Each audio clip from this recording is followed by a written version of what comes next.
Welcome back to the Black Hills and Eastern Railroad, everybody. Today we are taking a look at this all General Electric HO scale consist of diesel locomotives. We'll take a close look at the HO scale models as well as their prototypes. This consist is made up of two U33Cs from Atlas in HO scale, as well as a C30-7 also by Atlas. The U33C was part of General Electric's lineup of Universal Series locomotives, began in the 1960s.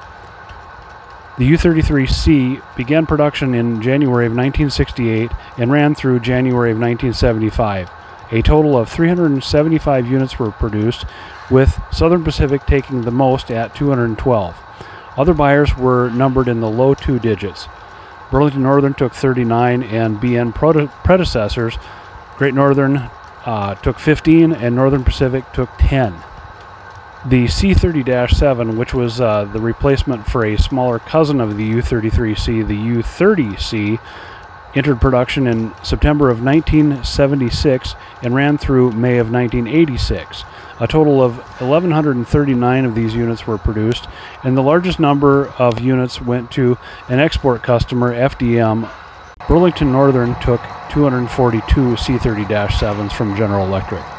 Then, taking a look at mass-produced HO scale models, excluding brass of course, there was a U33C which Athearn made available in its Blue Box line about 100 years ago, and Atlas of course did these units in 1995 as Redbox units. To my knowledge, they haven't been rerun since then. The C30-7 has been available from a few different sources in HO scale. First from Atlas as a Redbox unit again, and I think these were some of the first units made in China in 1997, and again not since like the U33C.